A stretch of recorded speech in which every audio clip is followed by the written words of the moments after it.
Welcome students in HM College Karad. Myself Pawar. My subject is Agriculture Science and Technology. Last lecture we have to start. Our second topic is commercial crop. Now today's lecture we start. Next point is manures and fertilizers. So sugarcane is a heavy feeder and a long duration crop. So it requires more manures. म्हणजे काय ऊस शेती जी आहे ती कशी आहे long ड्युरेशनल आहे. 13 ते 14 महिने त्याला काय लागतात तर येण्यासाठी म्हणजे त्याची जी लाईफ सायकल आहे ती कंप्लीट पूर्ण होण्यासाठी 13 ते 14 महिने लागतात. म्हणजे काय तर लॉंग ड्युरेशनल प्लांट आहे म्हणजे लॉंग ड्युरेशनल क्रॉप आहे. यासाठी काय लागतं तर मॅन्युअर्स हे मोर म्हणजे जास्त प्रमाणात काय लागतात तर मॅन्युअर्स देणं गरजेचं असतं. तर बघा at the time of preparation of land organic मॅन्युअर्स that is FYM म्हणजे फार्म यार्ड मॅन्युअर्स म्हणजे याचा आपण काय करणार आहे यूज करणार आहे. मेनली आपण सगळ्याच क्रॉपमध्ये काय करत असतो तर फार्म यार्ड मॅन्युअरचा यूज करत असतो. त्याच्यासोबत असणारे fertilizers NPK nitrogen potassium nitrogen phosphorus and potassium हे काय केले जातात तर यूज केले जातात. बघा हा जो चार्ट दिलेला आहे तो आपण काय करणार आहे बघणार आहे. त्याच्यासाठी time of application farm yard manure nitrogen phosphorus potassium आणि जे सीझन दिले ज्या व्हरायटीज दिलेल्या आहेत अडसाली प्री सीझनल अँड सीझनल या काय दिलेल्या आहेत त्याच्या व्हरायटीज दिलेल्या आहेत. त्या व्हरायटीजवरून काय केलेलं आहे त्याला किती फर्टिलायझर्स किती प्रमाणात द्यावं या चार्टमध्ये काय केलेलं आहे दिलेलं आहे. आता बघा टाइम ऑफ ॲप्लिकेशन कोणतं टाइम आहे ॲट अ प्लांटिंग जेव्हा आपण प्लांटिंग करणार आहे त्यावेळेस कसं याचं डोसेस द्यायचे किंवा कसं किती प्रमाणात द्यायचं या चार्टमध्ये आपल्याला काय केलेलं आहे दाखवलेलं आहे. तर बघा at the time of application at the planting farm yard manure 50 tons per hectare काय सांगितलेलं आहे 50 टन्स पर हेक्टर. आलं लक्षात. तर बघा नेक्स्ट जे N आहे नायट्रोजन आहे ती किती दिलेलं आहे nitrogen is 45 kilogram per hectare. तर नायट्रोजन जे आहे ते किती दिलेलं आहे 45 किलोग्राम पर हेक्टर. तसंच फॉस्फरस असेल 85 किलोग्राम पर हेक्टर. पोटॅशियम असेल 85 किलोग्राम पर हेक्टर. हे झालं अडसाळीसाठी आपण बघतोय म्हणजे जी पहिली व्हरायटी आहे अडसाली जुलै टू ऑगस्ट मध्ये घेतली जाते ती कोणती आहे तर अडसाली ही एक व्हरायटी आहे. त्याच्यानुसार आपण त्यांना किती डोसेस द्यायचे आहेत फर्टिलायझरचे या चार्टमधून आपण बघतोय. तर बघा फार्म यार्ड मॅन्युअर झालं 50 टन्स पर हेक्टर. नायट्रोजन झालं 45 kilogram per hectare. Phosphorus 85 kilogram per hectare. Potassium 85 kilogram per hectare. तर बघा एक टाइम ऑफ ॲप्लिकेशन त्याच्यामधला फर्स्ट आपण बघितलेला ॲट द प्लांटिंग हे प्लांटिंगच्या वेळेस काय केले जातात एवढे डोस दिले जातात. Next 6 to 8 weeks after planting म्हणजे 6 ते 8 आठवड्यानंतर प्लांटिंग केल्यापासून 6 ते 8 आठवड्यानंतर किती प्रमाणात द्यायचं बघा फार्म यार्ड मॅन्युअर इथं अप्लाय केलेलं नाही. नंतर नायट्रोजन जे आहे 180 किलोग्राम पर हेक्टर. फॉस्फरस पण अप्लाय इथं केलेलं नाहीये. नेक्स्ट पोटॅशियम जे आहे तेही अप्लाय इथं केलेलं नाहीये. नेक्स्ट बघा थर्ड जो आहे 8 to 12 वीक्स आफ्टर प्लांटिंग. आता हे झालं 6 ते 8 आठवड्यानंतर आपण काय केलं 180 नायट्रोजन किलोग्राम पर हेक्टर त्याला दिलं. नेक्स्ट आहे 8 ते 12 वीक्स आफ्टर प्लांटिंग म्हणजे 8 ते 12 आठवड्यानंतर किती दिलं जाते बघा नायट्रोजनच फक्त प्रोव्हाइड केलं जाते 45 किलोग्राम पर हेक्टर काय केलेलं आहे नायट्रोजन दिलं गेलेलं आहे. बाकीचे जे आहेत FYM पोटॅशियम फॉस्फरस आणि पोटॅशियम जे आहे ते काय केलेलं आहे ते अप्लाय केलेलं नाही.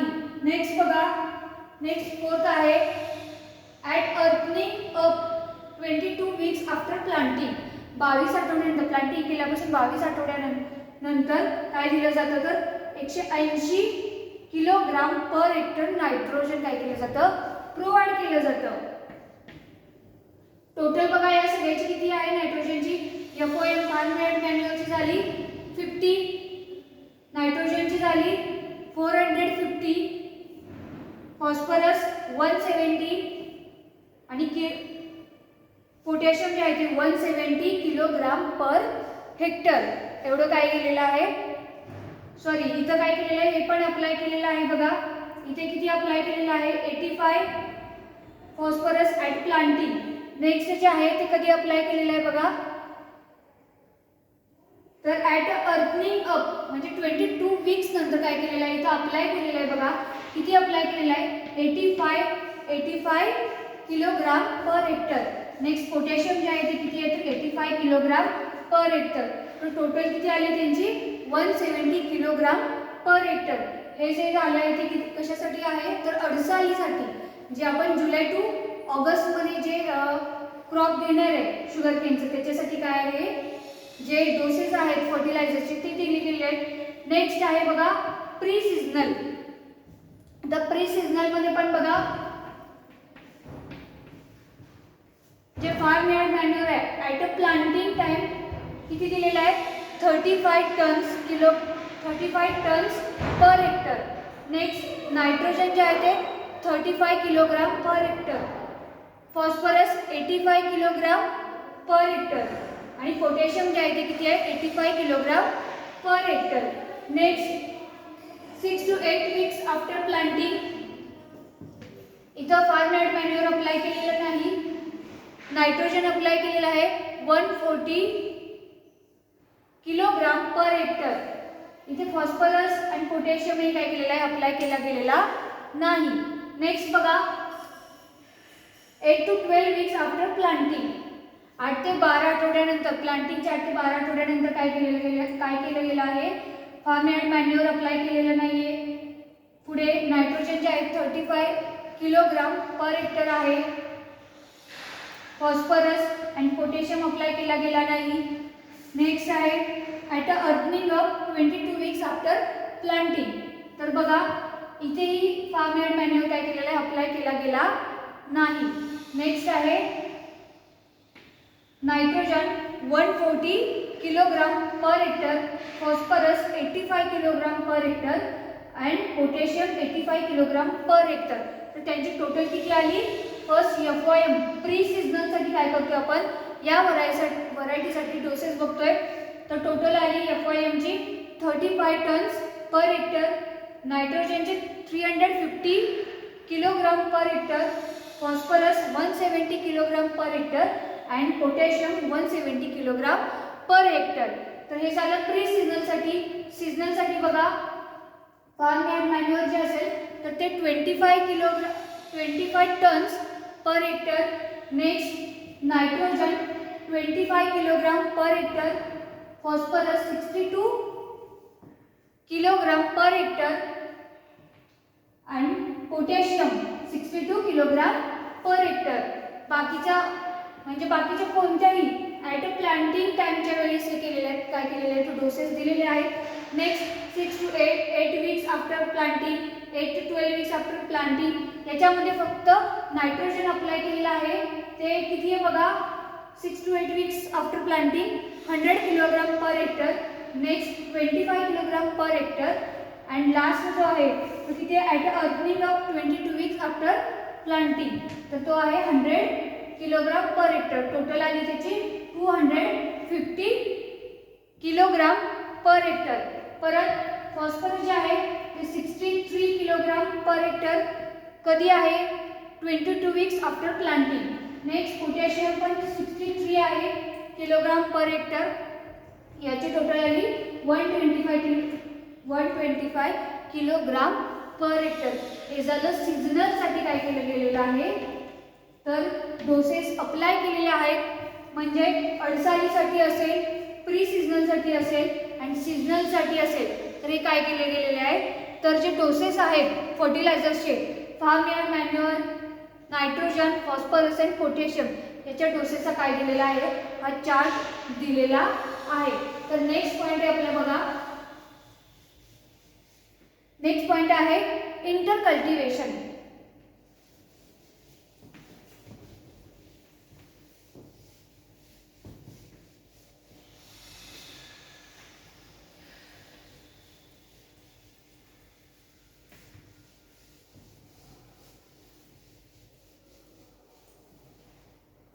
तर बघा नेक्स्ट पॉईंट आहे inter cultivation.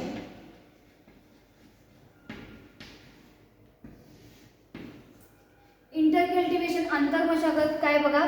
The interculture operations followed in sugarcane crop are as follows. आता बघा कोणकोणते आहे. गॅप फिलिंग आहे, वीड कंट्रोल आहे. फर्स्ट आहे याच्यामध्ये जो gap feeling.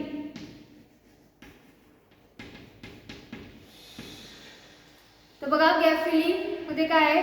It is done after complete emergence of crop fill of the gaps in the crop stands. म्हणजे काय केलं जातं. गॅप फिलिंग मीन्स काय आहे तर जे क्रॉप्स प्लांटिंग आपण केल्यानंतर कोणताही क्रॉप असेल प्लांटिंग केल्यानंतर काय होतं काही क्रॉप्स येत नाहीत किंवा काही म्हणजे पेस्ट लागतात, डिसीज लागतात, त्यामुळे ते काय होतात ग्रो होत नाहीत व्यवस्थित किंवा सुरुवातीलाच आपण लावल्यानंतर ते म्हणजे एखाद्या वेळेस ते डॅमेज झालं तर ते येत नाही पिकं. त्यासाठी काय केलं जातं गॅप फिलिंग केलं जातं. मग कधी केलं जातं ते जे आपण प्लांटिंग करणार आहे त्याच्या काही आठवड्यानंतर काय केलं जातं तर हे गॅप फिलिंग केलं जातं. बघा it is done about 6 to 8 weeks after planting. म्हणजे 6 ते 8 आठवड्यानंतर काय केलं जातं हे गॅप फिलिंग केलं जातं. जिथं प्लांट्स नसतील तिथे काय केले जातात हे सो केले जातात, प्लांटिंग केले जातात. तर हे झालं गॅप फिलिंग. हे 6 to 8 weeks नंतर काय केलं जातं गॅप फिलिंग केलं जातं. Gap filling should be done using set having sprouted eyes buds from cane field. आणि काय केलं जातं जेव्हा आपण शुगर केनमध्ये काय करणार आहे गॅप फिलिंग करणार आहे तेव्हा जे स्प्राउटेड आईस म्हणजे जे डोळे असणारे आपण परत सेट्स काय करणार आहे तिथे प्लांटिंग करणार आहे. त्यामुळे ते काय केले जातात ते बघूनच काय घेतले जातात आणि तिथे काय केले जातात प्लांटिंग केले जातात. Next weed control. सेकंड इंटरकल्टिवेशन आहे वीड कंट्रोल. वीड कंट्रोल करण्यासाठी काय केलं जातं ॲलॅक्लोरेट आहे ते केमिकल यूज केलं जातं. दुसरं आहे हर्बिसाइड्स असतील किंवा दुसरं आहे कोणतं ते weedicides with crop एमर्जन्स spraying ॲट्राझाईन and ॲलॅक्लोर. हे काय केले जातात दोन केमिकल काय केले जातात स्प्रे केले जातात आणि त्याच्यावरून काय होतात तर वीड कंट्रोल होतात. नेक्स्ट होईंग. तर होईंग म्हणजे काय तर थोडक्यात डुबणे. तर आता हे कधी डुबलं जातं बघा. About 2 to 3 hoeings are given by 2 timed hoes worked in the furrows stir and soil and remove weeds. आणि काय केले जातात हे जे डुबलं जातं म्हणजे जे वीड्स येतात ते वीड्स कसे कंट्रोल केले जातात बघा. हे होईंग केलं जातं. म्हणजे किती वेळा केलं जातं सांगितलंय तर about 2 to 3 hoeings are given by 2 timed. म्हणजे 2 याच्यामध्ये काय केलं जातं तर 2 ते 3 वेळा ते डुबलं जातं आणि काय केलं जातं तर रिमूव्ह वीड्स. आणि त्याच्यामधले जे वीड्स असणार आहेत ते काय होतात तर रिमूव्ह होतात. नेक्स्ट आहे बघा and this operation done by a month interval. म्हणजे मंथ इंटरवलच्या वेळेस काय केलं जातं हे जे होईंग आहे हे इंटरकल्टिवेशन केलं जातं. हे ऑपरेशन तिथे काय केलं जातं. नेक्स्ट आहे तरगणी अँड बाल बांधणी. नेक्स्ट आहे तरगणी अँड बाल बांधणी. आता इथे काय केलं जातं बघा तरगणी आणि बाल बांधणीमध्ये. तर बघा तरगणी means a partial hilling of a soil against crop rows. This operation is done at the 3 to 4 months. म्हणजे हे ऑपरेशन कधी केलं जातं तर 3 ते 4 मंथमध्येच केलं जातं. म्हणजे आपलं आता होल जे आपण क्रॉप घेतलेला आहे ती किती मंथ्स आहे तर 13 to 14 मंथ्स आहे. म्हणजे लॉंग ड्युरेशनल आहे. तर त्याच्यातल्या पहिल्या 3 आपण जेव्हा प्लांटिंग करणार आहे त्याच्यातल्या पहिल्या 3 ते 4 महिन्यामध्ये काय केलं जातं तरगणी अँड बाल बांधणी केली जाते. म्हणजे काय केली जाते ज्या रोज असतील ज्या सऱ्या असतील तुमच्या लँडमधल्या त्याच्यावरती काय केली जाते सॉईलनी ते कव्हर केली जाते. तर रोज बाजूने ती सॉईलनी काय केली जाते कव्हर केली जाते. It's done twice at the interval of month. म्हणजे काय केलं जातं तर इंटरवल ऑफ मंथ महिन्याच्या मध्यंतरी काय केलं जातं तर हे 2 वेळा तरगणी अँड बाल बांधणी हे काय केलं जातं, इंटर कल्टिवेशन हे ऑपरेशन सक्सेसफुली केलं जातं. नेक्स्ट बघा अर्थनिंग अप. फिफ्थ आहे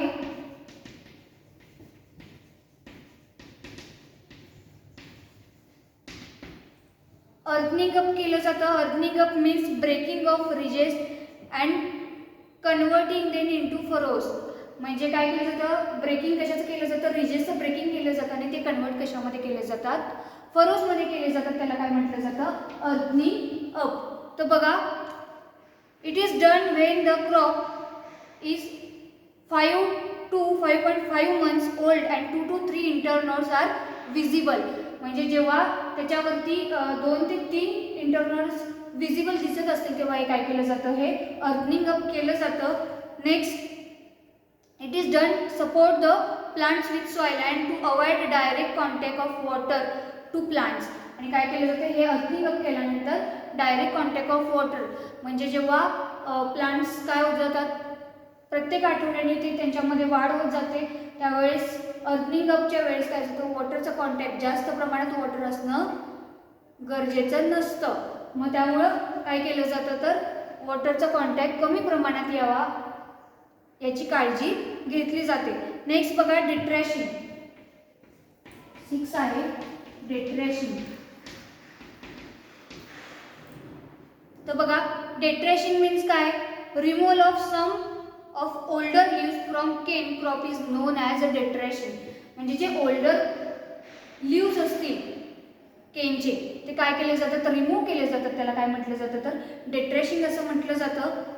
it is done avoid the attack of insect and paste. आणि हे का केलं जातं, तर avoid of insect and paste आणि इन्सेक्टपासून अवॉइड करण्यासाठी, म्हणजे त्याच्यावरती कंट्रोल होण्यासाठी इन्सेक्ट अँड पेस्टवरती हे डिट्रॅशिंग केलं जातं.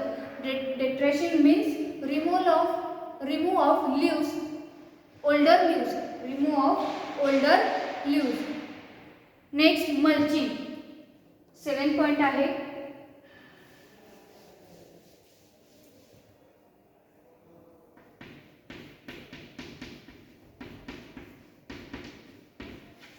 mulching. Large quantities of cane trash are stored along the boundaries of cane field which can be used mulch in furrows and conserving moisture. आणि काय केलं जातं, जे मल्चिंग जे आहे ते काय केलं जातं, जो उसाचा पालापाचोळा आहे तो तसाच पडून दिला जातो सऱ्यांमध्ये. का तर त्याच्यामध्ये मॉइश्चरायझिंग काय होतं, तर कंट्रोल होतं. मॉइश्चर कंट्रोल करण्यासाठी, कन्झर्व करण्यासाठी काय केलं जातं, तर हे मल्चिंग केलं जातं. बघा नेक्स्ट पॉइंट आहे प्रॉपरिंग और tying of cane plants. Propping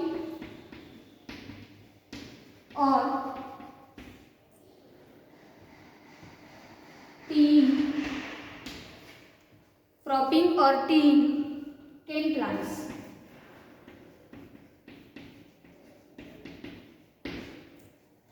तर बघा क्रॉपिंग और टीइंग केन प्लांट्स मीन्स ऊसाची रोपे तयार करणे किंवा बांधणी. आता याच्यामध्ये काय केलं जातं, क्रॉपिंग और टीइंग केन प्लांट्स. बघा this operation is done prevent lodging of cane crops.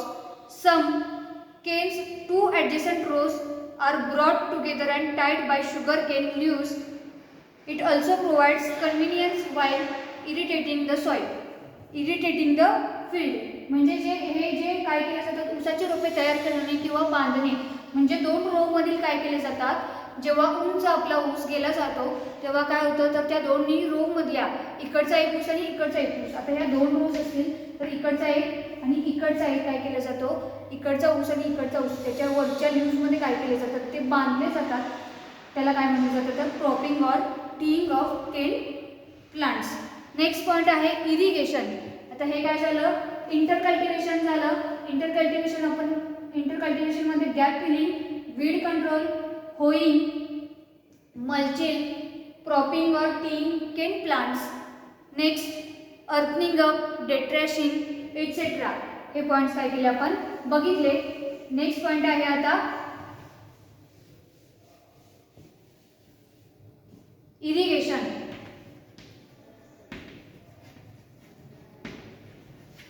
तर बघा irrigation irrigation requirement depend upon the type of soil, season, growth stage of duration.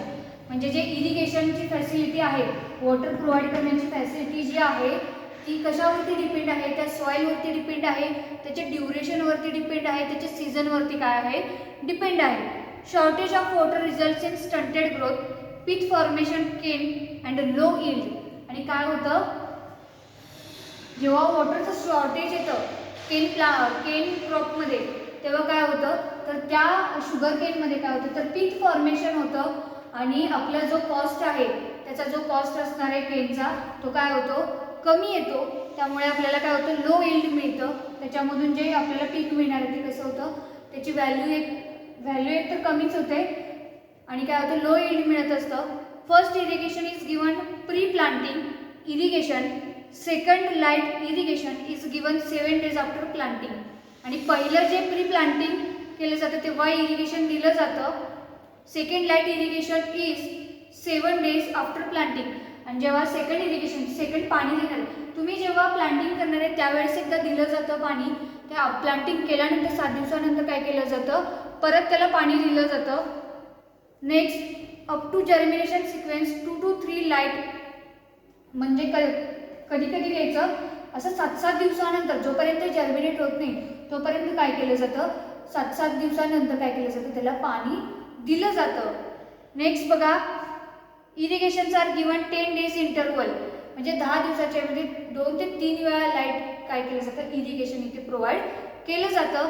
Next, in case of light medium soil it is given at 7 days summer and 15 days in winter.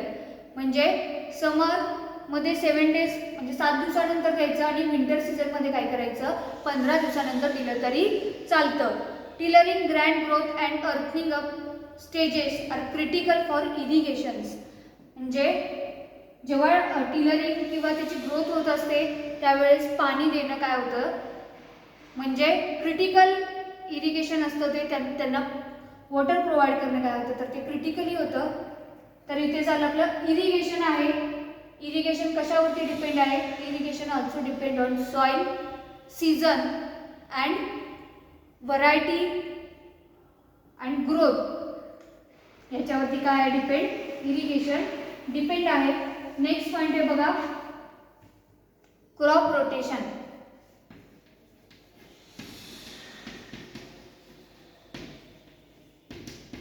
तर बघा आता जे irrigation आपण म्हणतोय त्याच्यामधलं जे drip irrigation आहे ते बघा, nowadays drip irrigation method is popular as increases sugar cane yield by 20 to 25%. म्हणजे जे ड्रीप इरिगेशन यूज केलं जातं त्याच्यामुळे काय होतं, तर आपलं यील्ड कितीने वाढतं, 20 to 25%. आणि drip irrigation saves 50 to 60% of water. म्हणजे ड्रीप इरिगेशनमुळे काय केलं जातं, 50 ते 60% काय केलं जातं, वॉटर स्टोअर केलं जातं. नेक्स्ट बघा, क्रॉप रोटेशन, पीक फिरवणी म्हणतात त्याला. पीक फिरवणी केली जाते बघा. In a low rainfall areas sugar cane is rotated with cotton and in heavy rainfall areas rotated with paddy. म्हणजे रेनफॉल एरियामध्ये शुगर केनला कशासोबत रोटेट केलं जातं, तर कॉटन सोबत. अँड हेवी रेनफॉल एरियामध्ये शुगर केनला काय केलं जातं, ऑल्सो रोटेटेड विथ पॅडी. आलं लक्षात तुमच्या. तर नेक्स्ट बघा, sugar cane is rotated with banana and for long rotations. Long रोटेशनसाठी काय केलं जातं, with rotated with banana, turmeric etcetera. Next, the common rotations are. आता कॉमन रोटेशन्स कोणते आहेत बघा, पॅडी, शुगर केन, रतून.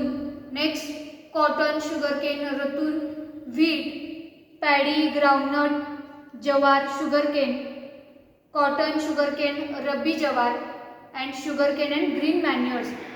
असं काय केलं जातं, तर क्रॉप रोटेशन केलं जातं. नेक्स्ट पॉइंट आहे इंटर क्रॉपिंग.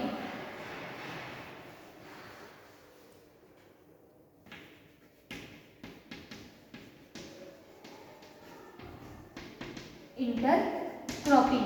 आता इंटरक्रॉपिंग केलं जातं बघा. Onion, garlic, coriander, potatoes may be taken as intercrops as a sugar cane which gives additional income of the farmers. म्हणजे हे जे इंटरक्रॉपिंग जे आहे ते कशासाठी केलं जातं तर ॲडिशनल इन्कमसाठी काय केलं जातं, फार्मर हे क्रॉप्स घेतले जातात. कोणतं असेल, गार्लिक असेल, टोमॅटो असेल, नेक्स्ट ओनियन असेल, कोरिएंडर असेल, हे काय केलं जातं तर फार्मर इंटरक्रॉपिंग यासाठी ॲडिशनल इन्कमसाठी करत असतो. तर बघा हे सगळे पॉईंट्स तुम्हाला समजले असतील. इरिगेशन असेल, इंटरकल्टिवेशन असेल, इंटरक्रॉपिंग असेल, नेक्स्ट क्रॉप रोटेशन असेल, हे सगळे पॉईंट आपण बघितले आहेत. त्याच्या आधी आपण चार्ट बघितलेला आहे फर्टिलायझरचा, किती प्रमाणात किती डोसेस द्यावेत हे आपण काय केलेलं आहे. कोणकोणते application 6 to 8 weeks after planting, नंतर 8 to 12 आफ्टर प्लांटिंग, हेही आपण ते बघितलेले आहेत. हे सगळे पॉईंट बघितलेले आहेत, ते तुमच्या लक्षात आलेच असतील. तर नेक्स्ट लेक्चरला आपण नेक्स्ट पॉईंट काय करणार आहे, कंटिन्यू करणार आहे. थँक्यू.